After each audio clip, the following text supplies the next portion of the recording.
کیونکہ پری اریسٹ بیل ہے، post arrest بیل ہوتی تو ڈیوٹی جج صاحب اس کو سماعت کرتے اور اس کے اوپر فیصلہ بھی دیتے، وہ یہ ارجنٹ میٹر نہیں ہے، تو اس وجہ سے اس میں تاریخ ہی ہونی تھی، تو کیس کی جو فائل ہے وہ ہم لے کر نہیں ہے، تو عدالت نے اگلی تاریخ پر کہا کہ آپ کیس کی فائل بھی لے کر آئیں۔ ساتھ عدالت نے یہ کہا، حمزہ شہباز بھی بولنے لگے، حمزہ شہباز نے کہا کہ جناب جب میں جیل میں تھا تو جیل سے یہ میرے پاس 2 دفعہ ہے، مجھے شامل تفتیش کیا، انہوں نے مجھ سے جو انہوں نے پوچھنا تھا سارا کچھ پوچھا، اور پوچھنے کے بعد پھر یہ جو میرے خلاف کیس ہے انہوں نے بنایا۔ اگر انہوں نے مجھے گرفتار کرنا ہی تھا تو یہ جب میں جیل میں تھا تب میری گرفتاری کیوں نہیں کی گئی؟ میں جیل میں تھا، ایک کیس میں گرفتار تھا، یا دوسرے کیس میں بھی میری گرفتاری ڈال کے میرا ریمانڈ بھی لے سکتے تھے اور کام ختم ہو جاتا۔ اب جب میں ایک کیس سے جیل سے باہر آیا ہوں تو یہ دوسرے کیس میں مجھے جیل بھیجنا چاہتے ہیں، اب کیوں گرفتاری ضروری ہے؟ اس بات کی مجھے سمجھ نہیں آتی، اور یہ ہے میلافائڈ آن دی پارٹ آف کمپلینٹ یا پروسیکیوشن، یہ میلافائڈ ہے جس کی بنیاد پر ہم چاہتے ہیں کہ ہماری جو پری اریسٹ بیل ہے اس کو منظور کیا جائے۔ عدالت نے کہا آپ کی بات ہم جب آپ کے وکیل بحث کریں گے اور جب اس کے اوپر جج صاحب آ جائیں گے اور فائنل بحث ہوگی تو تب بھی اس معاملے کو دیکھیں گے۔ فی الحال عدالت نے 25 ستمبر کے لیے، آج تاریخ کیا ہے؟ آج 4 ستمبر ہے۔ میں آپ کو پہلے بتا چکا ہوں کہ میکسیمم 2 ہفتوں کی تاریخ ہوتی ہے، 15 دن کی تاریخ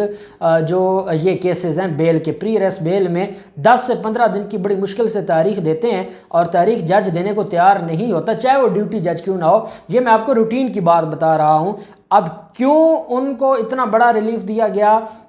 اور 15 اور 6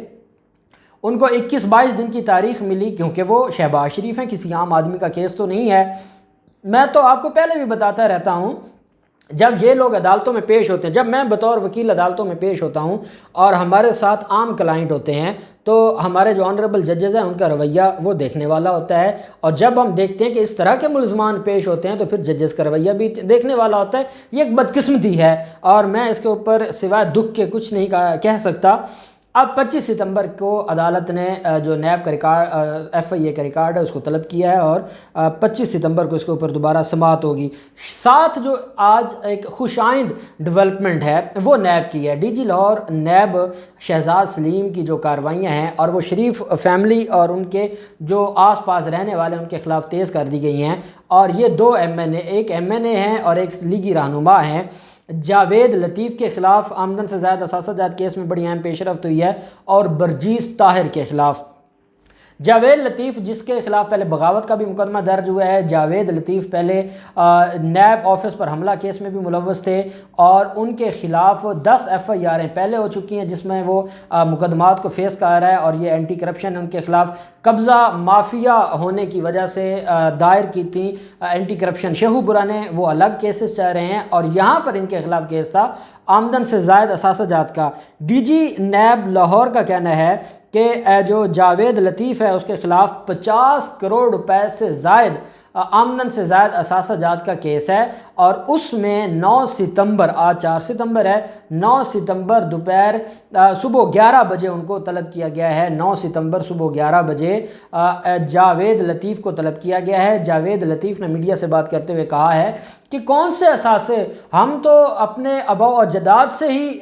رئیس فیملی سے تعلق رکھتے ہیں، ہمارے اثاثے تو ہماری جائیدادیں اور ہمارے اثاثے سارے ایکول ہیں۔ یہ جو نیب کاروائیاں کر رہا ہے یہ بیسیکلی ہمیں اس بات کی سزا دی جا رہی ہے کہ ہم کیوں حکومت کے خلاف بات کرتے ہیں، ہم کیوں پاکستان کے حقوق کی بات کرتے ہیں، ہم کیوں اداروں کو یہ بتاتے ہیں کہ وہ اپنے دائرۂ اختیار میں رہیں۔ ہم جب بات کرتے ہیں لوگوں کے حقوق کی تو ہمارے خلاف یہ کیسز بنائے جاتے ہیں اور ہمارے خلاف ہمیں سیاسی انتقام کا نشانہ بنایا جاتا ہے۔ میں نہیں تسلیم کرتا، میں ان انکوائریز کو نہیں مانتا، مجھے جتنی دفعہ بلائیں گے میں چلا جاؤں گا، لیکن قوم کی عدالت میں پیش ہونا چاہوں گا، میں قوم سے پوچھنا چاہوں گا، میں اپنے حلقے کے لوگوں سے پوچھنا چاہوں گا کیا جاوید لطیف آپ کو چور نظر آتا ہے؟ کیا جاوید لطیف نے کوئی ایسا کام کیا ہے؟ اب جاوید لطیف کو 9 ستمبر کو یاد ہے جب اس کے خلاف بغاوت کا مقدمہ درج ہوا تھا تو اس نے شیخو پورہ میں ایک تقریر میں کہا تھا میں تو بیل نہیں کرواؤں گا، پھر بیل بھی کروائی، پھر انٹرم بیل خارج ہوئی، پھر بھاگ گیا اور سگیاں پل سے اس کو گرفتار کیا گیا۔ اب بھی وہ 9 ستمبر کو پیش ہونا پڑے گا، اور 9 ستمبر سے پہلے لاہور ہائی کورٹ ضمانت لینے بھی آپ جائیں گے، اور یہ بھی پتہ ہے کہ آپ کی ضمانت ہو جانی ہے، انٹرم آپ کو بیل مل جائے گی، اور اس کے بعد یہ کیس چلے گا۔ برجیس طاہر کا جو معاملہ ہے، برجیس طاہر کے خلاف 30 کروڑ روپے کے آمدن سے زائد اثاثہ جات کا کیس ہے، اور برجیس طاہر جو کہ پاکستان مسلم لیگ نون کے رہنما ہیں، ان کو 10 ستمبر کو طلب کیا ہے، اور جو